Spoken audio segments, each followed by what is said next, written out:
시청자 비평 플러스에서 YTN을 들여다봅니다. 최근 이른 폭염에 이어 물폭탄 수준의 폭우가 연이어 닥치면서 전국적으로 피해가 극심한 상황입니다. 관련 상황을 YTN은 어떻게 전하고 있는지 오늘 뉴스 리뷰 Y에서 살펴봅니다. 화면 너머의 목소리까지 듣고 답해드립니다. 시청자 톡톡 Y로 도착한 의견들 함께 들어보시죠.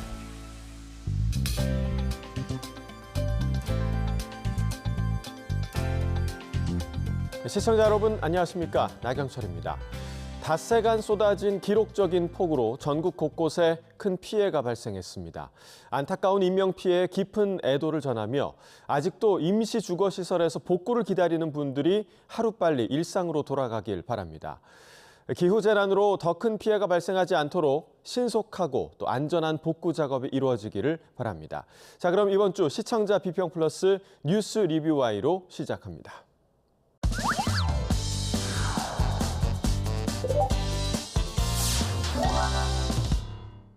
네, 지난 6월은 기상관측 이래 가장 무더운 달로 기록됐습니다. 이때 이른 무더위에 놀랄 새도 없이 국지성 폭우로 곳곳에서 피해가 발생하는가 하면 폭염으로 다시 온열 질환자가 크게 늘고 있는 상황인데요. 극과 극의 날씨가 반복되는 상황, 기후위기로 인한 기후 재난임이 분명하다고 전문가들은 입을 모으고 있습니다. 이러한 상황들은 언론의 보도 방식을 두고 단순한 날씨 전달을 넘어서 기후위기 시대에 걸맞은 보도 자세 전환을 시사하고 있는데요. 자, 그럼 관련 소식을 YTN은 어떻게 전하고 있는지 오늘 뉴스 리뷰 Y에서 살펴보겠습니다. 함께 이야기 나눠주실 두 분을 모셨습니다. 먼저 김은정 시청자 평가원입니다. 이동우 해설위원 실장입니다.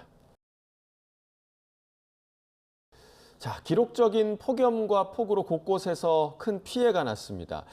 기후변화에 따라 재난 상황이 자주 또 크게 발생하면서 재난 대책과 근본적인 점검이 필요하다는 의견이 이어지고 있는 상황인데요. 맞습니다. 최근에 우리나라뿐만 아니라 전 세계적으로 여러 재해와 재난이 속출하고 있습니다.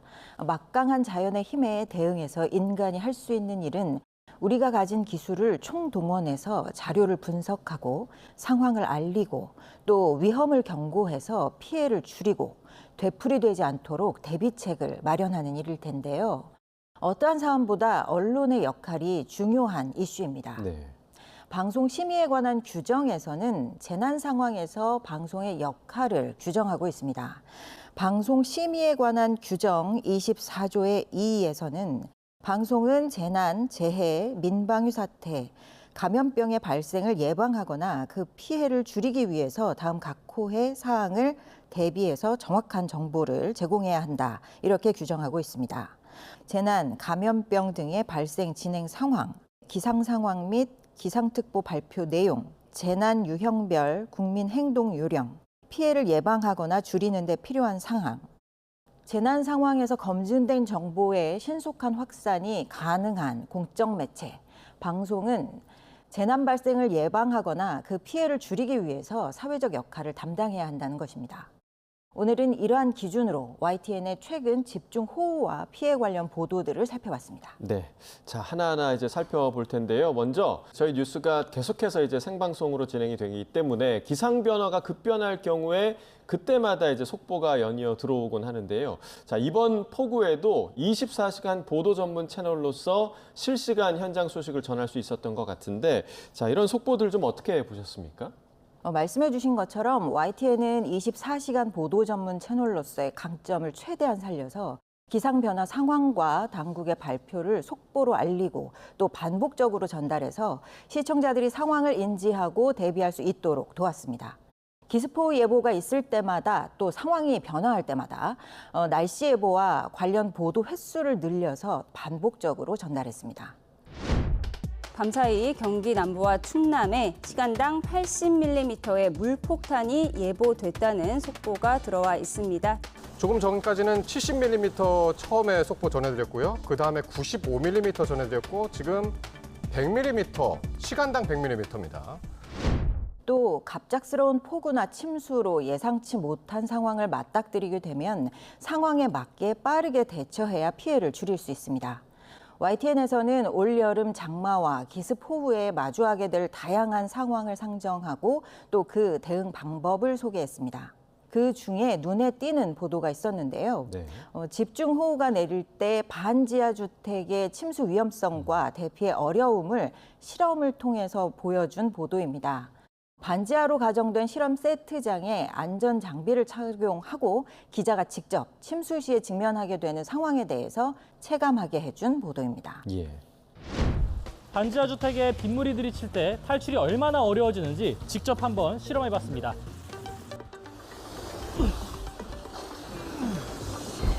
누가 맞고 선 것 같습니다. 정말 힘드네요, 이게. 무릎 정도까지만 와도 탈출은 쉽지 않을 것 같습니다. 지하 구조물 안에서 배수구가 조금이라도 원류한다면 그때 바로 지하를 나오셔서 지상 높은 곳으로 대피하시는 게 좋습니다. 이 보도 말미에는 반지하 거주자 중에는 고령자나 1인 가구가 많아서 위험 상황을 빨리 알고 대응하기 쉽지 않다는 점도 지적했습니다. 주거 환경을 개선하는 도시 정비가 신속하게 필요한 점도 짚어주었습니다. 위급 상황 발생 시의 행동 요령에 대해서 전달하면서도 제도 개선도 촉구하는 현장감 있는 보도였습니다. 시간당 강수량에 따라서 시민들이 맞닥뜨리게 될 상황을 체감할 수 있도록 하면서 상황별 행동 요령을 제시한 보도도 있었습니다. 문제는 시간당 30mm 안팎이 될 때부터입니다. 우산이나 우비가 있어도 비에 젖고 운전할 때도 시야 확보가 어렵습니다. 시간당 50mm를 넘는 비는 극한호우라고 부르는데 내렸다 하면 바로 피해가 발생할 수 있는 이른바 물폭탄입니다. 시간당 30mm 안팎이 될 때부터 우산이나 우비가 있어도 비에 젖는데요. 운전할 때도 시야 확보가 어려워지는 상황을 시각적으로 전달했습니다. 아무래도 이제 제시해 주신 그런 보도들이 24시간 보도 전문 채널의 강점이라고 할 수 있겠는데요. 실시간 상황을 전한 속보와 함께 또 연구소 체험을 통한 대응 방법 소개 보도를 긍정적으로 살펴주셨는데, 자, 취재 기자가 직접 현장에 나가서 시민들이 처한 피해 상황을 살피기도 했는데요. 그러한 보도도 살펴보셨을까요? 예, 그렇습니다. 취재 기자가 현장에 나가서 피해 상황과 복구 상황을 알리는 보도들도 인상적으로 보았는데요. 예. 제 뒤로 보이는 곳은 새벽 시간 많은 비가 내리면서 물에 잠긴 지하 주차장입니다.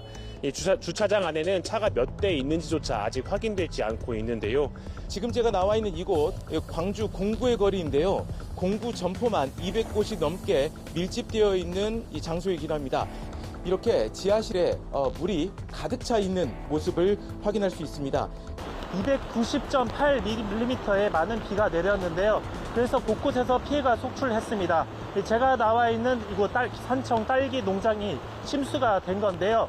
이 하우스 내부에 가득한 것들이 모두 딸기 모종입니다.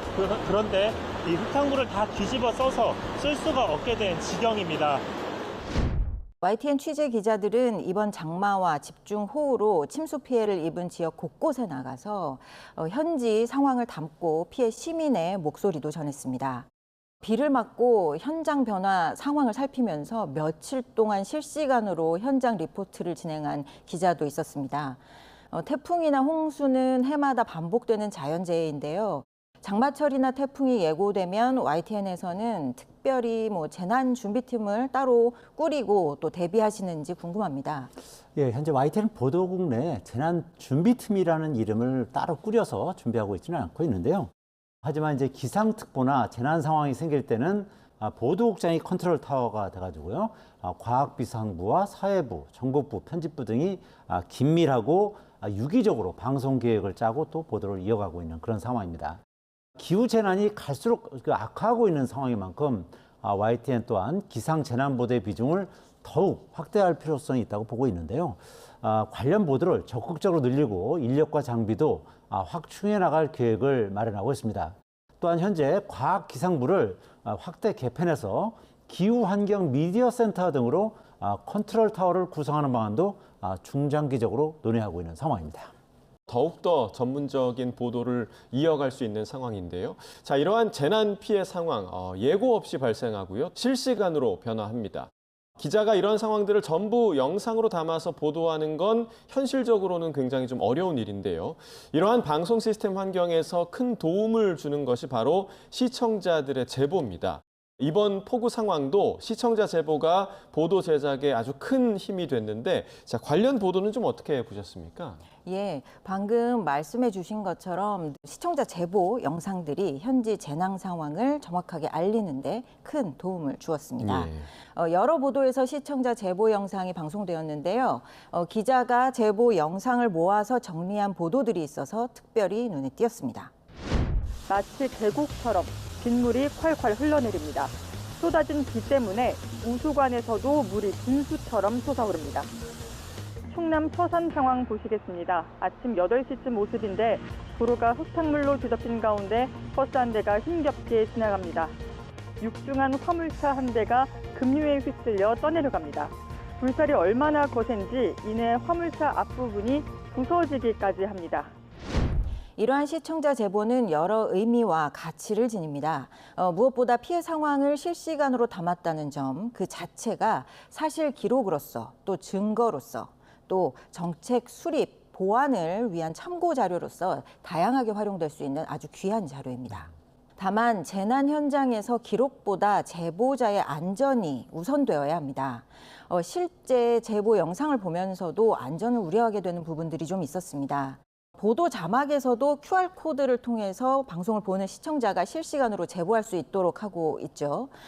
시청자 제보를 받는 웹페이지나 SNS 채널에 재난이나 사건, 사고, 또 제보 영상 촬영 시에 안전 확보에 관해서 충분히 안내해 주시길 부탁드립니다. 네, 저희도 이제 이 시청자 제보 영상을 보도하는 과정에서 계속해서 안전을 강조하는 그런 멘트를 내보내고 있는데요. 안전이 최우선이라는 점 좀 기억해야 됐고요. 또 반복되는 재난을 앞두고 정책 보완이 이루어졌는지 미리 좀 점검을 하는 보도도 필요할 것 같습니다. 국민 안전과 직결된 부분이기 때문에 더 예의주시할 수밖에 없는데요. 자, 그런 부분들을 YTN이 잘 해내고 있는지 궁금합니다. 어떻게 좀 보셨습니까? 예, 맞습니다. 재난 발생 이후에 정책 대응이 더욱 중요한데요. 이번 장마철 관련 보도들을 살펴보면서 YTN 보도에서 정책 보완 상황을 점검하고 또 지난 참사 이후 변화 상황을 짚어보는 보도가 좀 더 눈에 띄었으면 하는 아쉬움이 있었습니다. 예를 들면 2023년 오송 참사 이후에 전국 지하차도 침수 대비 현황은 어떤지, 또 역류된 하수에 맨홀 뚜껑이 열려서 어린이가 빠져서 사망하는 사고가 있었죠. 그 이후에 시도 지자체의 맨홀 관리는 어떻게 되고 있는지 짚었으면 어떨까 하는 생각이 들었고요. 또 서울 지역 반지하 침수 사망 사고, 그 이후에는 서울시가 어떤 대비를 하고 있는지 점검하는 보도가 있었으면 하는 아쉬움이 남았습니다. 언론이 관심을 갖고 조명해야 정부도 지자체도 정치권도 움직인다는 사실, 시민들도 언론도 경험적으로 모두 알고 있습니다. 자연재해 보도에서 한 발 빠른 정책 점검, 탐사 보도까지 보도 전문 채널 YTN 시청자로서 좀 더 보완해 주시길 부탁드립니다. 네. 자, 기후재난이 이처럼 좀 반복되는 상황에서 대비책을 점검하는 보도가 부족한 부분, 이 부분에 대해서 좀 아쉽다는 의견을 주셨는데 언론의 감시 역할을 좀 강조를 해주셨습니다. YTN이 좀 잘 해내고 있다고 보십니까, 실장님? 부족한 부분이 일부는 있었습니다만 전반적으로 YTN은 감시 역할을 상당히 충실하게 이행하고 있다, 이렇게 자부하고 있습니다.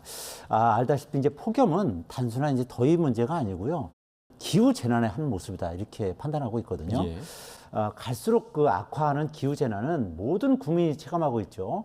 미래 세대의 생존이 걸리는 문제다, 이렇게 판단을 하고 있습니다.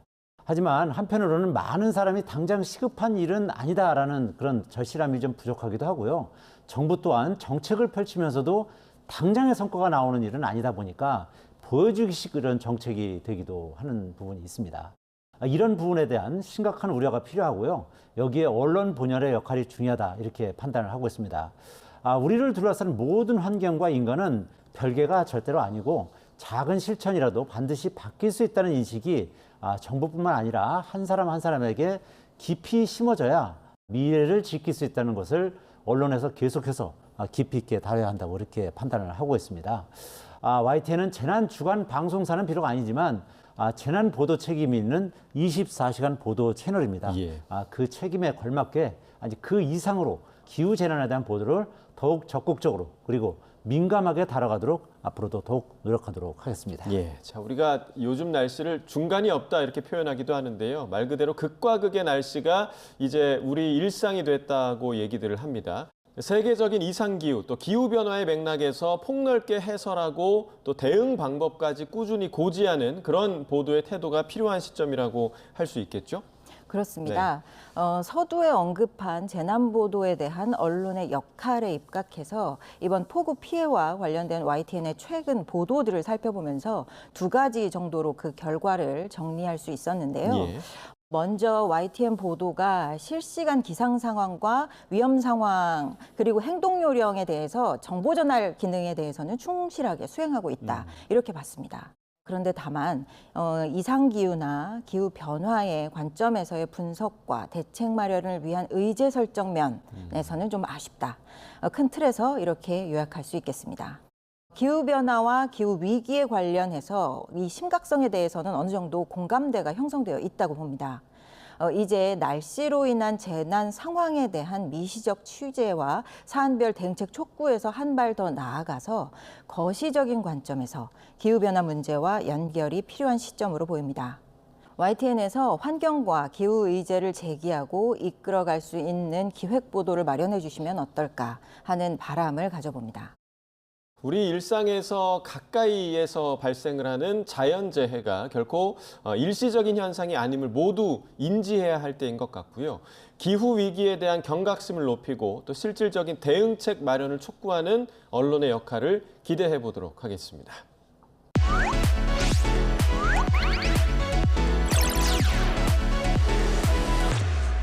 자, 시청자의 알 권리와 보도 가치의 향상을 위해 노력한 방송을 꼽아보는 디딤돌 뉴스 시간입니다. 자, 평가원님, 이번 주에 주목할 만한 보도, 어떤 보도가 좀 있었을까요?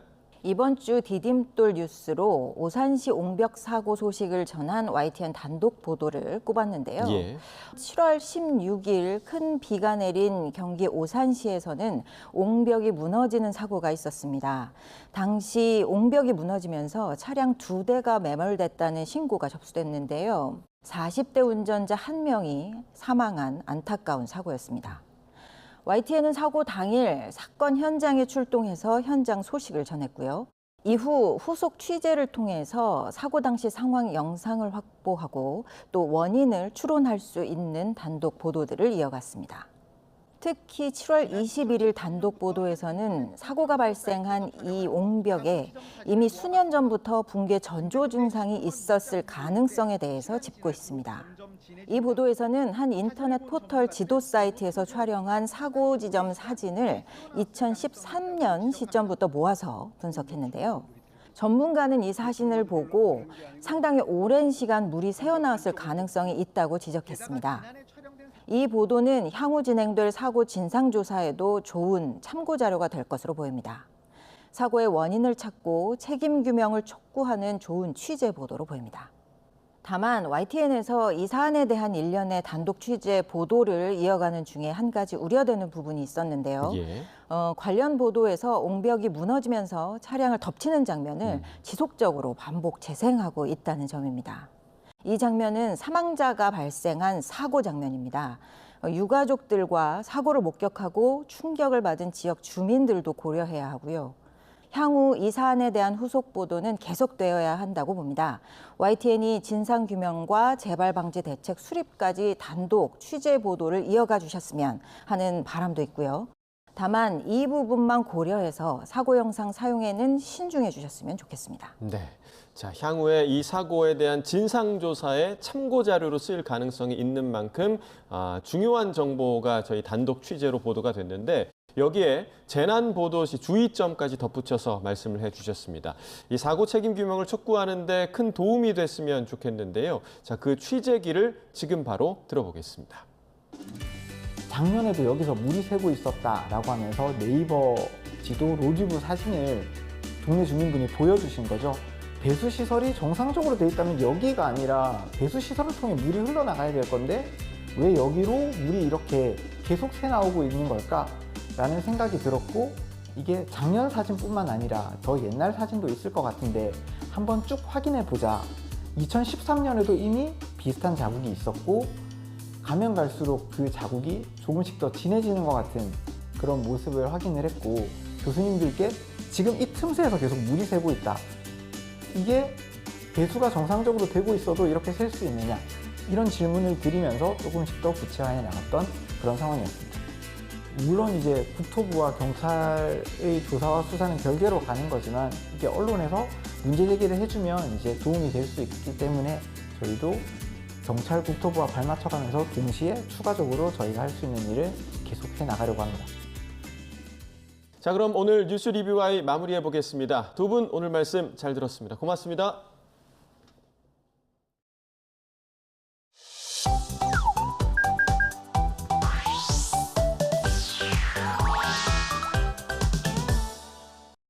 YTN을 향한 시청자 의견이라면 모두 귀 기울여 듣고 답하는 시청자 톡톡 Y 시간입니다.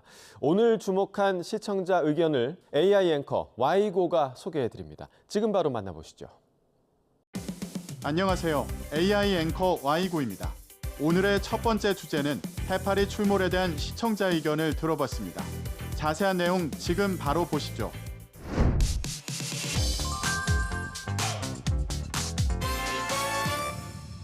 요즘 경남 남해안 멸치 조업장에서는 멸치 대신 해파리가 잡혀 올라오고 있습니다.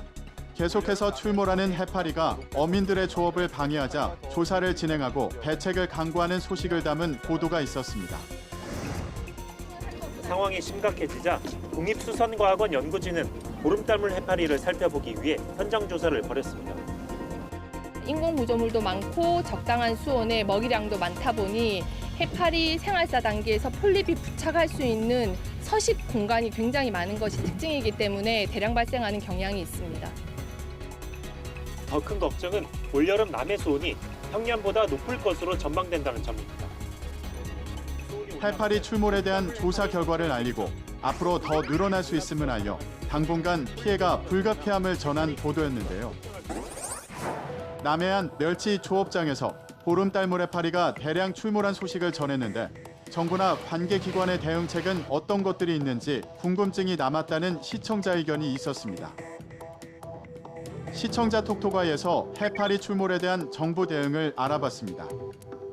보도에서처럼 해파리 대량 발생은 여름철 연안에서 반복적으로 발생하며 어업 활동을 저해하고 해양 생태계에도 영향을 주는 주요 유해생물 현상으로 정부는 관련 해역에 대해 단계별 경보 체계를 운영 중입니다.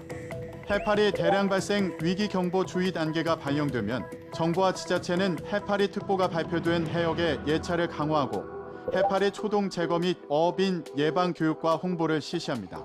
해양수산부는 해파리 상황실을 운영하고 지자체는 종합상황실 운영을 통해 주기적으로 상황을 모니터링하는 등 피해 최소화에 최선을 다하는데요.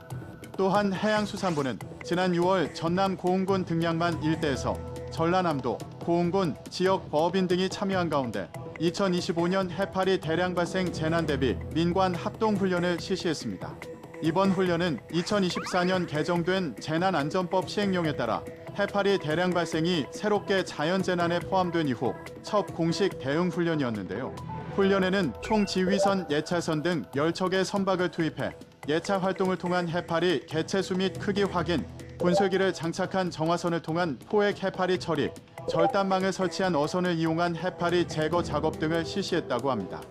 해수부는 이번 훈련 결과를 분석한 뒤 대응 절차와 장비 운용 등의 개선 필요사항을 검토해 향후 훈련과 실전 대응에 반영할 방침인데요. 향후에도 예찰 강화와 장비 예산 지원을 통해 해양 생태계와 어업 피해 최소화를 위해 적극적으로 대응해 나가겠다고 밝혔습니다. 다음으로 시청자 톡톡아의 두 번째 주제는 중증 열성열소 판감 소증후군에 대한 시청자 의견을 들어봤습니다. 어떤 내용을 담고 있는지 이어서 확인해 보시죠.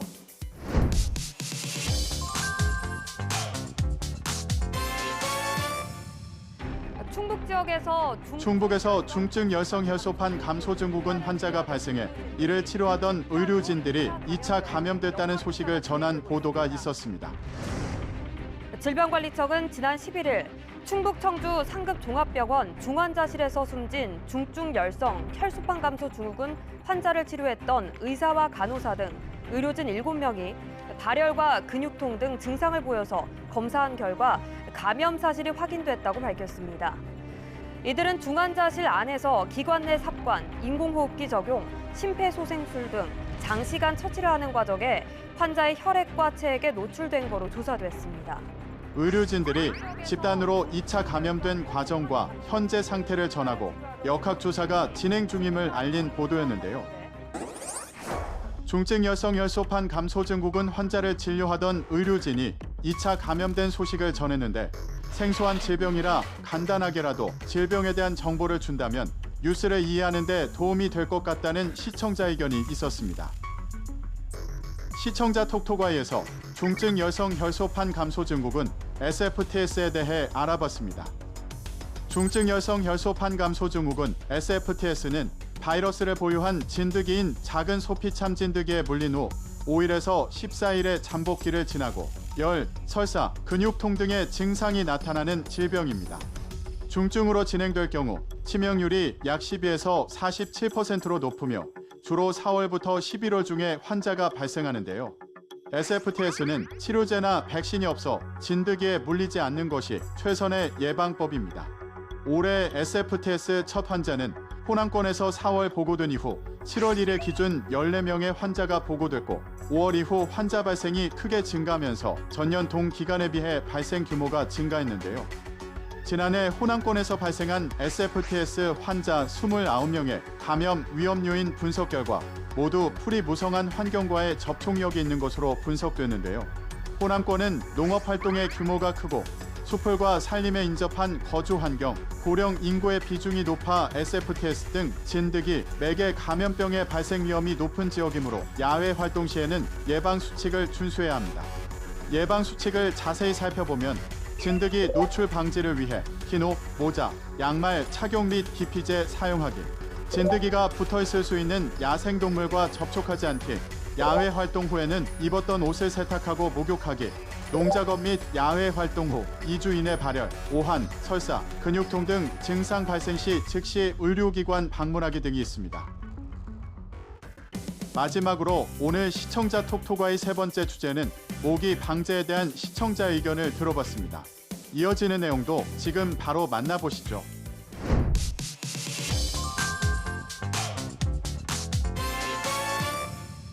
여름철 더위가 기승을 부리면서 모기 소리에 잠을 설치는 밤이 늘고 있습니다. 모기를 퇴치하기 위해 해외 각국에서 다양한 방법을 동원하고 있는 상황을 알린 리포트가 있었습니다. 과학기술까지 동원되고 있습니다. 필리핀의 이 마을은 댕기열 환자가 늘자 모기를 잡아오는 사람에게 포상금을 주기도 합니다. 유전자 편집 기술을 이용해 아예 말라리아에 걸리지 않는 모기를 만들어내는 작업도 한창입니다. 이렇게 실험실에서 태어난 모기를 야생에 풀어서 다음 세대에도 말라리아 저항성이 이어지게 하는 게 목표입니다. 모기 방제 대책으로 포상금, 인공지능 등 다양한 방법을 시도하고 있다는 흥미로운 소식을 전한 보도였는데요. 여름철 모기 확산에 대응하기 위해 최신 과학기술의 활용과 포상금 지급 제도 등을 소개한 보도였는데 우리나라 모기 방제 현황은 어떤지 궁금했다는 시청자 의견이 있었습니다. 자세한 내용을 보충하기 위해 시청자 톡톡아이에서 우리나라 모기 방제 대책에 대해 알아봅니다. 화성특례시는 지난 3일 드론을 활용한 모기 유충구제 시연회에서 드론 방제 효과를 확인했다고 합니다. 화성시 동탄보건소는 드론 방제 외에도 질병관리청의 근거중심 매개체 방제 사업 시범주로서 성충모기 방제 및 유충구제에 힘을 쏟고 있는데요. 시는 현재 도심 내 공원 9곳에 원격 모기 장치를 설치해 모기 발생 현황을 실시간으로 수집하고 이를 기반으로 방제 여부를 결정하는 과학적 대응 체계를 운영 중입니다. 특히 동탄호수공원에는 전국 5개 도시에서만 시범 운영 중인 인공지능 원격 모기 장치를 도입해 모기 개체수 측정뿐 아니라 5종의 모기 분류 기능까지 갖췄는데요. 시는 이 장치를 통해 기후 변화에 따른 모기 종별 밀도 변화와 감염병 발생 가능성까지 예측하고 있다고 합니다. 또한 안산시는 올해 근거 중심 매개체 방제 사업의 일환으로 지역 맞춤형 방제 활동을 지속 추진하는데요. 방제 실행력을 강화하기 위한 방역 전문가의 현장 맞춤형 컨설팅을 통해 유충 서식지 확인, 장비 운용 상태 점검, 핵심 방제 지점 분석 등 현장 중심의 개선 방향과 전략 제시 및 토의 시간을 진행했다고 합니다. 그리고 방제 질의 정보 시스템과 연계해 근거 중심의 정밀 방역 체계를 구축하고 수집된 자료를 기반으로 자문을 통해 방역 효율을 높여간다는 계획이라고 합니다. YTN 방송의 부족한 부분을 채우는 시청자 톡토가이 시간. 다음 주도 다양한 시청자 의견과 함께 돌아오겠습니다.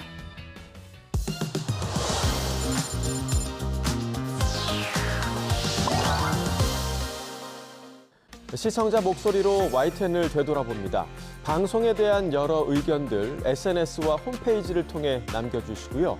시청자 비평 플러스는 다음 주 더 새로운 의견으로 돌아오겠습니다. 시청해주신 여러분 고맙습니다.